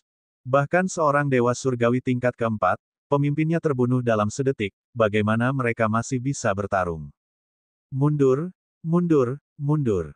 Setelah beberapa kali terdengar suara gemuruh, pasukan barbar yang tersisa dengan cepat terbang kembali ke kapal perang. Kemudian, kapal perang itu mulai bergerak dan melarikan diri untuk menyelamatkan diri. Lu Ming memanggil para dewa dan tidak membiarkan mereka mengejar. Akan berbahaya jika mereka bertemu dengan orang-orang barbar yang semakin kuat. Ini kesempatan bagus untuk melarikan diri. Setelah segudang dewa dan rombongan menaiki kapal perang mulai bergerak dan meninggalkan daerah itu. Beberapa hari kemudian, Lu Ming dan yang lainnya mendarat di sebuah meteorit besar. Lu Ming menyingkirkan kapal perang dan mereka menggali lubang besar di meteorit itu. Mereka berencana untuk bersembunyi di sana sebentar dan beristirahat. Ras barbar jelas memburu mereka dalam skala besar. Akan lebih berbahaya jika berlarian. Akan lebih baik mencari tempat tersembunyi untuk bersembunyi. Akan lebih aman. Mereka bersembunyi di meteorit, tidak percaya bahwa pihak lain dapat menemukan mereka. Setelah menghapus jejak mereka, mereka bersembunyi sementara di meteorit itu dan terbang tanpa tujuan bersamanya. Di Istana Jenderal Mieksu, dia tengah berdiskusi dengan para jenderal barbar. Selama kurun waktu ini, ras barbar dan dinasti suci yang sangat hampa terus berperang, dan kedua belah pihak menderita kerugian. Setelah mereka selesai berdiskusi tentang perang, Jenderal Mikyu bertanya, apakah kau sudah menemukan orang-orang dari dinasti suci kekosongan besar yang melarikan diri ke wilayah kita? Marsekal, saya baru saja akan melaporkan hal ini kepada Anda. Jenderal Barbarian dari terakhir kali melangkah maju dan berkata, saya baru saja menerima berita bahwa semut-semut dari dinasti suci kekosongan besar masih berada di wilayah bintang perbatasan. Mereka saat ini berada di wilayah bintang Barbarian Liu dan telah ditemukan oleh orang-orang kita. Namun, pihak lain melarikan diri. Pihak lain kabur lagi. Kau benar-benar tidak berguna. Diam, Jenderal Mikyu berteriak dingin, jelas-jelas tidak senang. Dan EBSP, Jenderal, hal utama adalah kita tidak memiliki banyak ahli kali ini. Pihak lain, pemuda yang membuka lubang cacing terakhir kali, terlalu kuat. Sungguh tidak dapat dipercaya. Adegan pertempuran telah direkam oleh batu napas bayangan. Marsekal, silakan lihat. Setelah Jenderal Barbar selesai berbicara, dia mengeluarkan jimat giok dan menyuntikkan kekuatan surgawinya ke dalamnya. Jimat giok itu menyala, dan sebuah gambar diproyeksikan ke udara. Ini adalah adegan Lu Ming dan yang lainnya bertarung melawan kaum barbar. Tak lama kemudian, suasana berubah menjadi pertarungan antara banyak dewa dan kawan-kawan melawan para ahli barbar. Itulah, klan pertempuran kera gelap. Ketika Jenderal Mikyu melihat klan Nether Ape War, dia tampak sangat bersemangat. Dia tiba-tiba berdiri dari tempat duduknya dengan tatapan mata yang rumit. Kemudian, matanya berkedip-kedip, dan tidak ada yang tahu apa yang sedang dipikirkannya. Pada saat itu, tak seorang pun menyadari perilaku aneh Jenderal Mikyu karena mereka semua tertarik oleh para dewa yang tak terhitung jumlahnya. Kekuatan Myriad God sungguh menakjubkan. Ketika segudang dewa mengeluarkan lebih dari selusin teknik mistik asal sekaligus, suasana menjadi sunyi. Keheningan yang mematikan. Semua orang yang hadir tercengang. Wajah mereka dipenuhi dengan keterkejutan dan mata mereka dipenuhi dengan ketidakpercayaan. Seseorang yang dapat mengendalikan lebih dari selusin teknik rahasia asal-usul bagaikan sebuah fantasi. Mereka semua adalah petinggi ras barbar dan telah melihat banyak hal, tetapi mereka belum pernah mendengar hal seperti itu, apalagi melihatnya. Ini, monster macam apa ini? Setelah beberapa lama, seseorang akhirnya bereaksi dan menelan ludah, suaranya bergetar. Dia hanya bisa digambarkan sebagai monster. Apakah ini orang yang membuka lubang cacing itu? Tanya Jenderal Mikyu. Benar sekali, ini orangnya. Jawab sang jenderal dari ras barbar. Bab 3372, Dewa Barbar Gunung. Sungguh tidak dapat dipercaya. Jenderal Mikyu bergumam, tetapi menambahkan dalam hatinya, bukankah klan pertempuran kera kegelapan, bagaimana kemunculannya? Aku harus mencari tahu akar permasalahannya. Tentu saja dia tidak mengatakannya keras-keras, jadi tidak ada seorang pun yang mendengarnya. Jenderal, sebenarnya ada monster seperti itu di dinasti suci yang sangat hampa. Kita harus menyingkirkannya. Kalau tidak, akan sangat merugikan kita jika monster itu tumbuh. Aku akan mengirim lebih banyak pembudidaya yang kuat untuk mencarinya. Dimanapun mereka bersembunyi, kita harus menemukan mereka dan memusnahkan mereka. Kata Jenderal ras barbar itu dengan tatapan membunuh. Tunggu sebentar. Jenderal Mikyu melambaikan tangannya dan berdiri. Matanya berkedip dan dia berkata, jangan bunuh mereka, aku ingin mereka hidup-hidup. Kau ingin dia hidup-hidup. Yang lainnya bingung. Benar sekali. Jika ada orang yang sangat disukai di antara kelompok orang ini, mereka pastilah orang yang luar biasa. Jika kita menangkap mereka hidup-hidup, itu mungkin lebih berharga daripada membunuh mereka. Kita dapat membuat dinasti suci yang sangat hampa membayar lebih. Jenderal Mieksu menjelaskan. Memang benar begitu. Orang-orang barbar lainnya juga tergerak. Belum lagi yang lainnya, pemuda itu terlalu menakutkan. Dia mungkin tokoh penting dalam dinasti suci kehampaan yang agung. Jika mereka menangkapnya, mereka mungkin bisa memancing dan membunuh ikan besar dari dinasti suci kehampaan yang agung. Oleh karena itu, jika kita dapat menjaga orang-orang itu tetap hidup, kita harus berusaha sekuat tenaga untuk menjaga mereka tetap hidup. Mereka mungkin sangat berguna. Jenderal Mieksu memperingatkannya dengan serius. Ya, Marsekal. Jenderal barbar menerima perintah itu. Pergi, tangkap orang-orang itu dan bawa kepadaku. Kata Jenderal Mieksu. Tak lama kemudian, perintah Jenderal Mikyu disebarkan ke beberapa wilayah bintang di dekat ras barbar. Mereka harus terus mencari Luming dan yang lainnya, tetapi mereka tidak boleh dibunuh. Mereka harus tetap hidup. Luming dan yang lainnya bersembunyi di antara meteorit. Mereka hanyut bersama meteorit dan lebih dari setahun telah berlalu. Setelah lebih dari setahun, mereka tidak tahu kemana mereka telah terhanyut. Namun, mereka semua adalah eksistensi di atas alam Raja Surgawi. Siapapun dari mereka dapat memasuki kultivasi tertutup selama puluhan juta tahun. Bertahan selama setahun bukanlah apa-apa. Namun, selama kurun waktu ini, sebuah peristiwa besar terjadi pada ras barbarian. Harta karun paling berharga milik ras barbar, Gunung Dewa Barbar, muncul kembali. Gunung Dewa Barbar merupakan harta karun legendaris milik ras barbar, namun tidak sering muncul. Biasanya, Dewa Gunung Barbarian akan bersembunyi di dalam kehampaan dan tidak akan ada seorang pun yang dapat menemukannya. Setelah jangka waktu yang lama, Dewa Gunung Barbarian akan muncul di suatu tempat di langit berbintang. Lokasinya tidak tetap. Ia akan muncul di tempat yang berbeda setiap saat. Setelah muncul, Gunung Dewa Barbar akan melayang di alam semesta. Setelah beberapa saat, gunung itu akan menghilang lagi. Konon, leluhur bangsa barbar, Dewa Barbar, tengah berkultivasi dalam pengasingan di Gunung Dewa Barbar. Hal ini akan menyebabkan gunung tersebut memancarkan ki yang aneh. Selama bangsa barbar tetap berada jauh dari gunung dan diselimuti oleh ki, mereka mungkin akan tercerahkan atau bahkan berubah menjadi memiliki konstitusi tubuh Dewa Barbar yang mengerikan. Oleh karena itu, setiap kali Gunung Dewa Barbar muncul, itu adalah peristiwa besar bagi ras barbar. Prajurit kuat yang tak terhitung jumlahnya dari ras barbar akan datang ke Gunung Dewa Barbar. Kali ini, Gunung Dewa Barbar muncul di galaksi aliran barbar, yang merupakan perbatasan ras barbar dan dinasti suci yang hampa besar. Untuk saat ini, prajurit suku barbar yang tak terhitung jumlahnya telah tiba di wilayah bintang barbar Liu. Di langit berbintang di alam semesta, sebuah gunung yang sangat besar tergantung di udara. Ini adalah gunung yang gelap gulita, sebesar planet kehidupan. Gunung itu melayang bebas di langit berbintang, tanpa tujuan. Ini adalah Gunung Dewa Barbar. Di belakang dan di kedua sisi Gunung Dewa Barbarian, ada banyak prajurit kuat dari ras Barbarian, baik muda maupun tua. Mereka bergerak maju bersama Gunung Dewa Barbarian. Pada saat yang sama, mereka mengalami perubahan dengan hati-hati, berharap mendapatkan keberuntungan dan berubah. Tentu saja tidak ada ras barbar di arah Gunung Dewa Barbar. Bangsa barbar ini berada jauh dari Gunung Dewa Barbar. Mereka tidak berani mendekat. Ini adalah tempat di mana Dewa Barbarian berkultivasi dalam pengasingan. Mendekati tempat ini akan menjadi penghujatan dan tidak menghormati Dewa Barbarian. Di bagian lain langit berbintang di wilayah bintang Barbarian Liu, Luming dan yang lainnya tinggal di dalam meteorit dan terus melayang bersama mereka. Ledakan, ledakan, ledakan. Pada saat ini, ledakan dahsyat datang dari luar dan seluruh meteorit bergetar hebat. Apa yang sedang terjadi? Jangan bilang kita ketahuan. Ekspresi Luming dan kelompoknya berubah. Ledakan, ledakan.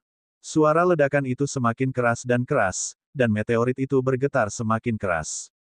Akhirnya, dengan guncangan yang tiba-tiba, seluruh meteorit itu meledak, dan sebuah kekuatan dahsyat menyapu ke arah mereka.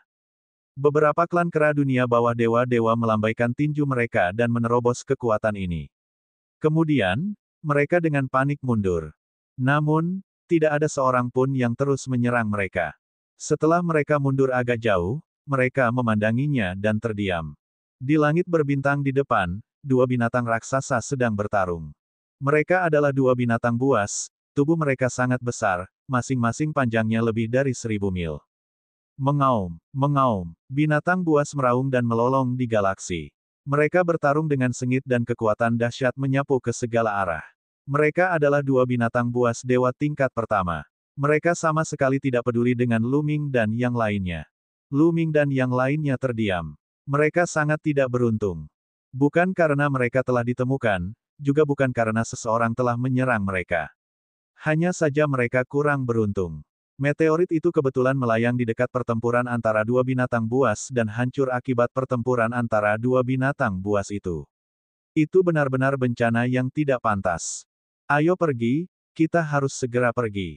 Lu Ming berteriak. Semakin lama dia tinggal di sini, semakin mudah baginya untuk ditemukan.